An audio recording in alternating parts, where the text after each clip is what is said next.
नमस्कार दोस्तों, प्रस्तुत है weekly current affairs test series. इस वीडियो में हम लोग 24 से 31 जनवरी 2026 तक के समसामयिक घटनाक्रम पर आधारित 30 अति महत्वपूर्ण मल्टीपल चॉइस क्वेश्चंस को व्याख्या के साथ हल करेंगे। पहला प्रश्न है, छठी आसियान भारत डिजिटल मंत्री बैठक में किस फंड की औपचारिक शुरुआत की घोषणा की गई?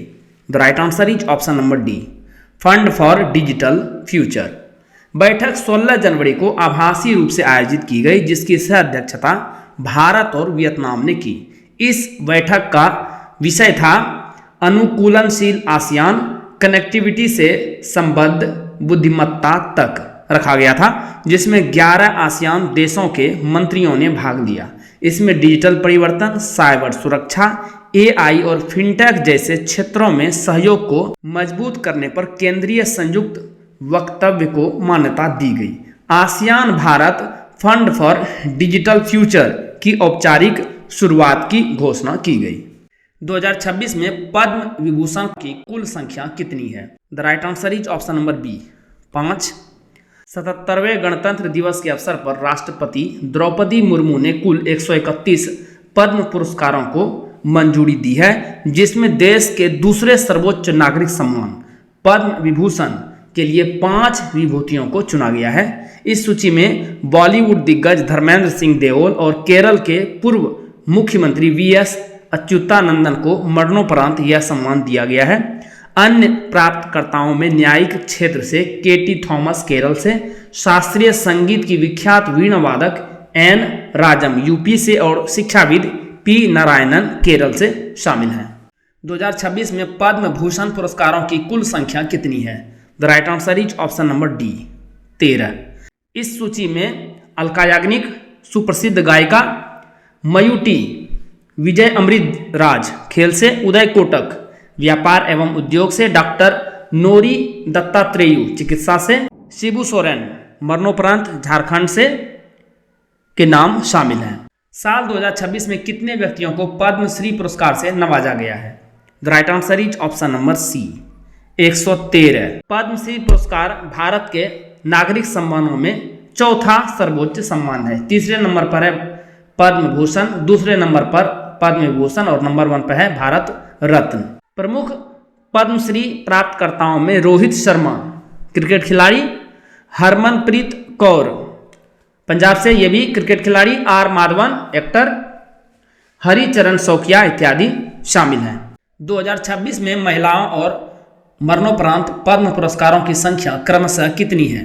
The right answer is option number B. वर्ष 2026 के लिए घोषित कुल 131 पद्म पुरस्कारों में से 19 महिलाएं, विदेशी देखेंगे तो 6 है, एनआरआई, पीआईओ और ओसीआई मिला करके, और मरणोपरांत 16 विजेता शामिल हैं। श्रेणीवार विवरण में देखेंगे तो पद्म विभूषण जो कि कुल 5 था, उसमें से 1 महिला और 2 मरणोपरांत पुरस्कार दिए गए। पद्म भूषण में से कुल 13 में से 1 महिला, 2 विदेशी और 3 मरणोपरांत सम्मान शामिल है, जबकि पद्मश्री में कुल 113 के अंतर्गत 17 महिलाएं, 4 विदेशी और 11 मरणोपरांत पुरस्कार प्रदान किए गए हैं। दोस्तों, पद्म पुरस्कारों की पूरी सूची आपको monthly current affairs short notes में मिलेगा। भारतीय नौसेना की प्रथम प्रशिक्षण स्क्वाड्रन ITS ने थाईलैंड के किस बंदरगाह का दौरा किया? The right answer is option number D, Phuket deep sea port. भारतीय नौसेना की प्रथम प्रशिक्षण स्क्वाड्रन, जिसमें INS तीर, INS शार्दुल, INS सुजाता और ICGS सारथी शामिल हैं, जनवरी 2026 में थाईलैंड के फुकेट पहुंची। यह तैनाती भारत की एक्ट ईस्ट नीति और समुद्री कूटनीति का एक महत्वपूर्ण हिस्सा है, विशेष रूप से इसलिए क्योंकि वर्ष 2026 को आसियान भारत समुद्री सहयोग वर्ष के रूप में मनाया जा रहा है। क्या आप 72वीं बीपीएससी प्रीलिम्स एग्जाम की तैयारी कर रहे हैं और करंट अफेयर्स चाहते हैं, बिहार का भी और साथ साथ नेशनल और इंटरनेशनल का भी? तो ये आपको मिलेगा करंट अफेयर्स PDF कोर्स में एमपीएन एकेडमी ऐप पर। साथ ही इस ऐप पर आपको अन्य कोर्सेज भी मिल जाएंगे। ये सभी कोर्स हिंदी और इंग्लिश दोनों भाषाओं में अलग अलग उपलब्ध है। साल भर का क्वालिटी करंट अफेयर्स आप केवल 18 घंटे में रिवाइज कर पाएंगे। कैसे? वीकली करंट एमसीक्यूज लगभग 50 पीडीएफ आपको मिलेंगे। एक पीडीएफ को रिवाइज करने में 6 मिनट का समय लगेगा। 5 घंटे में इसे आप रिवाइज कर पाएंगे। Monthly current affairs short notes 12 PDF हर महीने का एक पीडीएफ को रिवाइज करने में 30 मिनट का समय लगेगा। कुल 6 घंटे में इसे रिवाइज कर पाएंगे। Bihar monthly current affairs 14 PDF मिलेंगे। 12 महीने का एक पीडीएफ और 2 बजट और इकोनॉमिक सर्वे का। 30 मिनट में आप एक पीडीएफ रिवाइज कर पाएंगे। कुल आपको 7 घंटे लगेंगे। तो कुल मिला के 18 घंटे में आप पूरे कंटेंट को एक बार में रिवाइज कर पाएंगे। ये पीडीएफ नोट्स और अन्य टेस्ट सीरीज आपको मिलेगा कैसे? गूगल प्ले स्टोर पे आप एमपीएन एकेडमी टाइप कीजिए। इस प्रकार से ये ऐप दिखेगा। इसे आप इंस्टॉल कर लीजिएगा। ये लोगो ध्यान से देख लीजिएगा। ओटीपी के साथ लॉगिन कीजिए। स्टोर सेक्शन मिलेगा, वहां पर कोर्सेज चुनिए। Current affairs PDF course, diamond static GK notes, साथ में टेस्ट सीरीज भी दी जा रही है। एनसीईआरटी टेस्ट सीरीज और चैप्टर वाइज एमसीक्यू, साथ में BPSC previous year question paper के कोर्सेज भी आपको मिल जाएंगे। कोर्स को ओपन करने के बाद नीचे स्क्रॉल करके आई एम इंटरेस्टेड पर क्लिक कीजिए। पेमेंट का लिंक आपको मैसेज में और व्हाट्सएप पर भी मिल जाएगा। पेमेंट कीजिए, आपको सारे कंटेंट एमपीएन एकेडमी ऐप पर मिल जाएंगे। राष्ट्रीय तात्कालिक विस्फोटक उपकरण डेटा प्रबंधन प्रणाली किस संगठन द्वारा विकसित किया गया है? The right answer is option number C, NSG. केंद्रीय गृह एवं सहकारिता मंत्री अमित शाह ने 9 जनवरी को NIDMS national improvised explosive device data management system का उद्घाटन किया। एनएसजी यानी नेशनल सिक्योरिटी गार्ड द्वारा विकसित यह भारत का पहला केंद्रीकृत राष्ट्रीय डिजिटल डेटाबेस है, जो 1999 से लेकर अब तक के सभी बम विस्फोटों और आईईडी घटनाओं की जानकारी को एक स्थान पर संग्रहित करता है। एक राष्ट्र एक डेटा भंडार की अवधारणा पर यह प्रणाली आधारित है। एआई का उपयोग कर डेटा का विश्लेषण करती है। सिडबी को आरबीआई द्वारा विनियमित कितने अखिल भारतीय वित्तीय संस्थानों में से एक माना जाता है? The right answer is option number C, 5। प्रधानमंत्री नरेंद्र मोदी की अध्यक्षता में केंद्रीय मंत्रिमंडल ने भारतीय लघु उद्योग विकास बैंक यानी सिडबी में 5,000 करोड़ रुपए के इक्विटी पूंजी निवेश को मंजूरी दे दी है। यह निवेश वित्तीय सेवा विभाग द्वारा अगले 3 वर्षों में 3 किस्तों में किया जाएगा। इस पहल का मुख्य उद्देश्य एमएसएमई यानी सूक्ष्म लघु और मध्यम उद्यम क्षेत्र को सस्ता और सुलभ ऋण प्रदान करना है। सिडबी के अलावा भारत में अन्य 4 प्रमुख अखिल भारतीय वित्तीय संस्थान कौन कौन से हैं? एग्जिम बैंक, नाबार्ड, एनएचबी और नाबफीड। सेला झील का पानी किस नदी में गिरता है? The right answer is option number C, Nuranang. Arunachal Pradesh के तवांग जिले में स्थित सेला झील अपनी अकल्पनीय सुंदरता के कारण पैराडाइज लेक के रूप में मानी जाती है। लगभग 13,700 फीट की ऊंचाई पर स्थित यह एक हिमनद यानी ग्लेशियल झील है। नूरानांग नदी, जो कि तवांग नदी की सहायक नदी है, के जल का मुख्य स्रोत है। हाल ही में जनवरी 2026 में यह झील एक दुखद हादसे की वजह से खबरों में रही, जब केरल के 2 पर्यटकों की जमी हुई झील की पतली बर्फ टूटने से डूबकर मृत्यु हो गई। लक्कुंडी किस रानी की कर्मभूमि रही है? The right answer is option number B, Rani Attimabbe. Karnataka के गदग जिले के लक्कुंडी गांव में एएसआई के उत्खनन के दौरान नवपाषाण काल यानी नियोलिथिक पीरियड और बाद के ऐतिहासिक काल के अत्यंत महत्वपूर्ण अवशेष मिले हैं। कोटे वीरभद्रेश्वर मंदिर परिसर में हुई इस खोज ने लक्कुंडी के इतिहास को हजारों साल पीछे धकेल दिया है। ऐतिहासिक रूप से लक्कुंडी के नाम से प्रसिद्ध यह गांव अपनी 100 कुओं और मंदिरों की विरासत के लिए जाना जाता है और रानी अटिम्बे दान चिंतामणि की कर्मभूमि रही है। जनवरी 2026 में ग्रंथ कुटीर का उद्घाटन किसने किया? The right answer is option number B, Draupadi Murmu.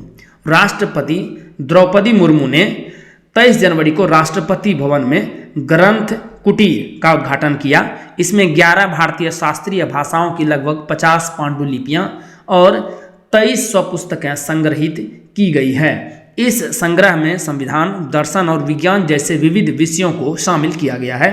इसका उद्देश्य भारत की सांस्कृतिक विरासत के प्रति जागरूकता और विविधता में एकता को बढ़ावा देना है।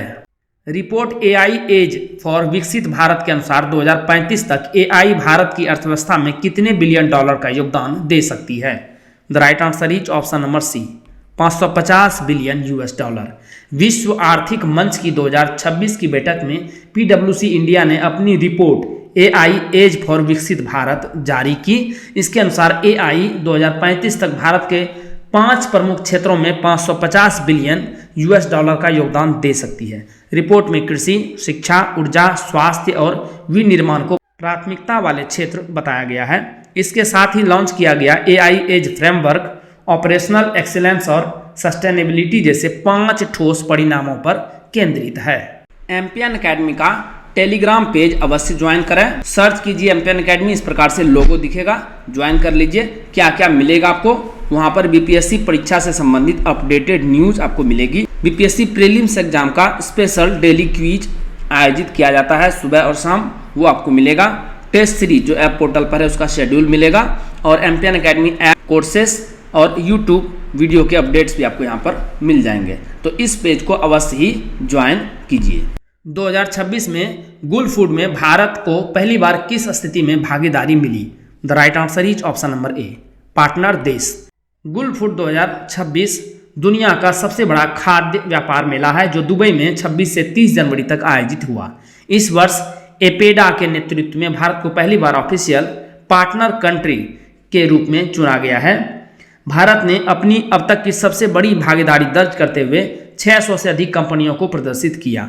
भारतीय पवेलियन में 25 राज्यों के प्रदर्शकों ने प्रसंस्कृत खाद्य, मसाले, डेयरी और एग्रीकल्चर टेक जैसे उत्पादों का प्रदर्शन किया। दोस्तों, आर्थिक सर्वेक्षण 2026 से संबंधित एक स्पेशल पीडीएफ 50 एमसीक्यूज का एम्पियन एकेडमी ऐप पर जारी किया गया है। इसके अलावा कुछ प्रश्न उसमें छूट रहे थे जो इसमें शामिल किए गए हैं इस वीकली करंट अफेयर्स में। आइए इसे देखते हैं। आर्थिक सर्वेक्षण 2026 के अनुसार वित्त वर्ष 2025-26 में औसत शीर्ष मुद्रास्फीति कितनी रही? The right answer is option number ए, 1.7%। संसद में पेश किए गए आर्थिक सर्वेक्षण 2025-26 के अनुसार भारत ने उपभोक्ता मूल्य सूचकांक यानी सीपीआई के इतिहास में अब तक की सबसे कम मुद्रास्फीति यानी इन्फ्लेशन दर्ज की है। अप्रैल से दिसंबर 2025 के दौरान औसत मुद्रास्फीति दर मात्र 1.7% रही जो अर्थव्यवस्था में कीमतों की स्थिरता को दर्शाती है। वित्त मंत्री निर्मला सीतारमण द्वारा 29 जनवरी को प्रस्तुत यह डेटा भारत की मजबूत राजकोषीय नीतियों और आपूर्ति श्रृंखला प्रबंधन की सफलता का प्रतीक है।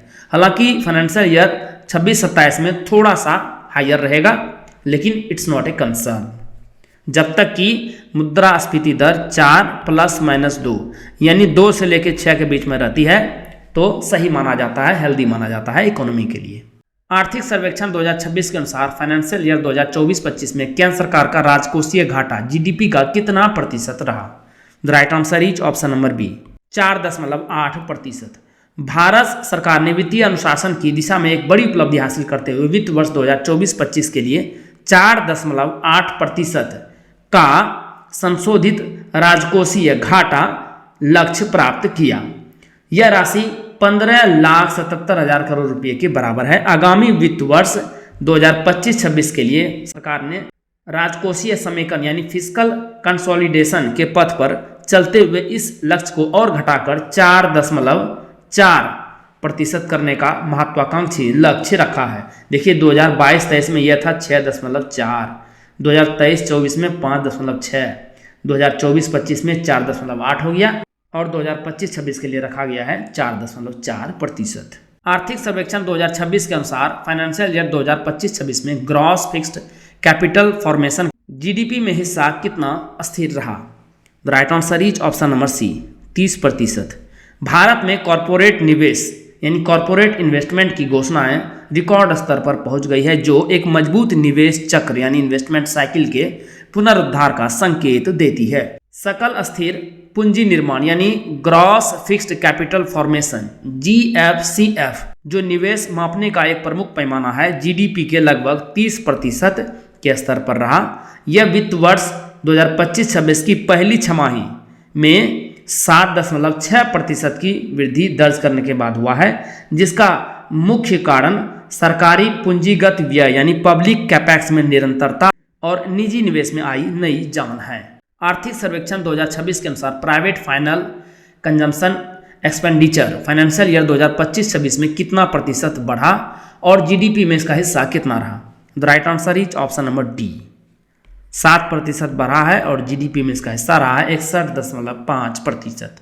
आर्थिक सर्वेक्षण 2025-26 के अनुसार निजी अंतिम उपभोग व्यय यानी पीएफसीई प्राइवेट फाइनल कंजम्पशन एक्सपेंडिचर का प्रदर्शन भारतीय अर्थव्यवस्था की आंतरिक मजबूती को दर्शाता है। वित्त वर्ष 2025-26 में इसमें 7% की ठोस वृद्धि दर्ज की गई। इसके साथ ही जीडीपी में इसकी हिस्सेदारी बढ़ करके 61.5% के स्तर पर पहुंच गई है, जो यह स्पष्ट करता है कि घरेलू मांग आर्थिक विकास का मुख्य इंजन बनी हुई है। आर्थिक सर्वेक्षण 2025-26 में भारत की अर्थव्यवस्था को किस अवधि के रूप में वर्णित किया गया है?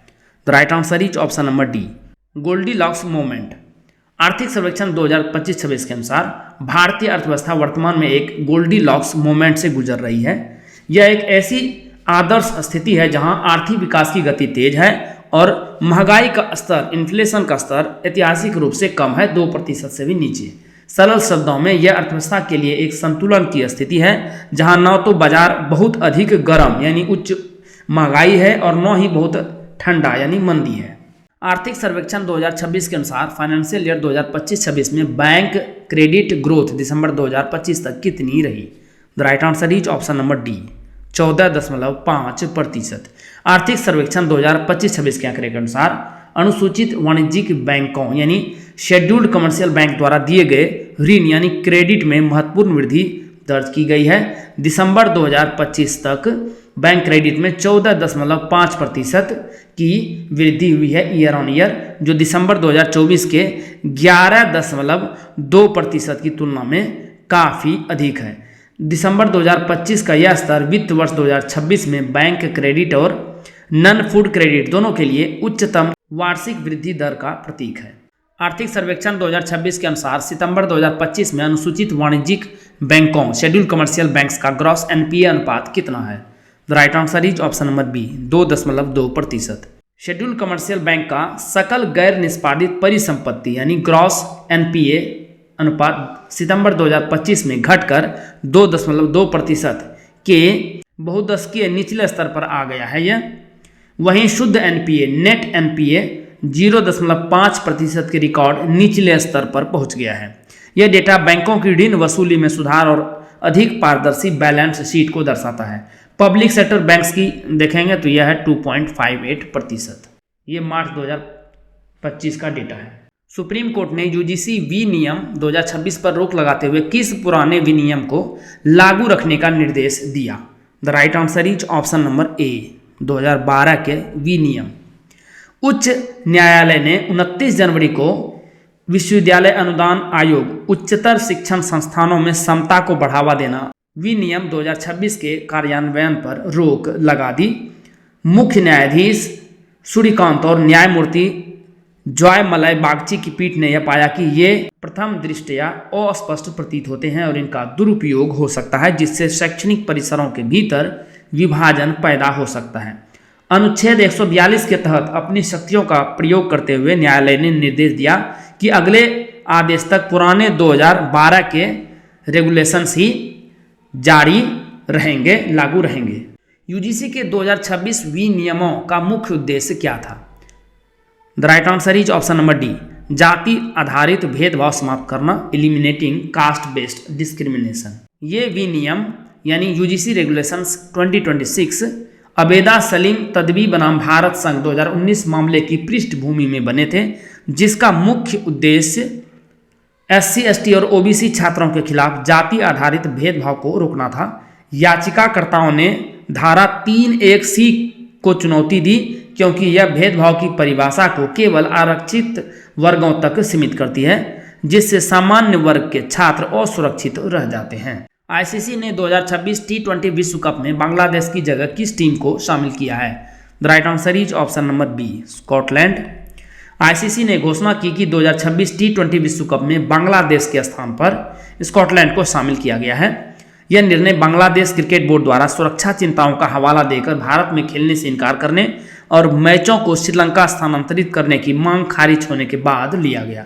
जय शाह के नेतृत्व में हुई बैठक के बाद स्कॉटलैंड को इनकी उच्च T20 इंटरनेशनल रैंकिंग के आधार पर ग्रुप सी में जगह दी गई है। टूर्नामेंट 7 फरवरी से भारत और श्रीलंका में संयुक्त रूप से आयोजित किया जा रहा है। 2024-25 में भारत यूरोपीय संघ द्विपक्षीय व्यापार कितना था? The right answer is option number B, 136 अरब US डॉलर। भारत और यूरोपीय संघ ने 27 जनवरी को नई दिल्ली में एक ऐतिहासिक मुक्त व्यापार समझौता यानी FTA पर हस्ताक्षर किए, जिसे मदर ऑफ ऑल डील्स कहा गया है। यह समझौता दुनिया की 25% GDP और 20 अरब लोगों के विशाल बाजार को कवर करता है, जो लगभग 18 से 20 वर्षों की लंबी बातचीत का सुखद परिणाम है। इसके तहत यूरोपियन यूनियन के 99.5% निर्यात पर शुल्क समाप्त करेगा, जिससे कपड़ा और रत्न आभूषण जैसे श्रम गहन क्षेत्रों को जीरो ड्यूटी का लाभ मिलेगा। द्विपक्षीय व्यापार 2024-25 में 136.54 अरब डॉलर था, जिसमें भारत का निर्यात कितना था? 75.85 अरब डॉलर। सुनेत्रा पवार किस राज्य की पहली महिला उप मुख्यमंत्री बनी है? The right answer is option number C, Maharashtra. Maharashtra के उप मुख्यमंत्री अजीत पवार का 28 जनवरी को बारामती में एक विमान दुर्घटना के दौरान 66 वर्ष की आयु में दुखद निधन हो गया। इनका चार्टर्ड लार्जेट 45 विमान लैंडिंग के समय क्रैश हो गया, जिसमें इनके सुरक्षाकर्मी और चालक दल के सदस्यों सहित सभी 5 लोगों की जान चली गई। इस बड़ी राजनीतिक क्षति के बाद इनकी पत्नी सुनेत्रा पवार ने 31 जनवरी को महाराष्ट्र की पहली महिला उप मुख्यमंत्री के रूप में शपथ ली। गणतंत्र दिवस परेड 2026 में सर्वश्रेष्ठ झांकी किस राज्य की रही? The right answer is option number C, Maharashtra. 77वें गणतंत्र दिवस की परेड में भारतीय नौसेना को तीनों सेनाओं के बीच सर्वश्रेष्ठ मार्चिंग टुकड़ी का सम्मान दिया गया, जबकि दिल्ली पुलिस ने अन्य सहायक बलों की श्रेणी में प्रथम स्थान प्राप्त किया। राज्यों की झांकियों में महाराष्ट्र की झांकी, जिसका विषय था गणेशोत्सव आत्मनिर्भरता का प्रतीक, ने सर्वश्रेष्ठ पुरस्कार जीता। जम्मू कश्मीर की झांकी को दूसरे और केरल की झांकी तीसरे स्थान पर रही। टिहरी झील किस नदी को रोककर बनाई गई एक आर्टिफिशियल झील है? The right answer is option number C, Bhagirathi.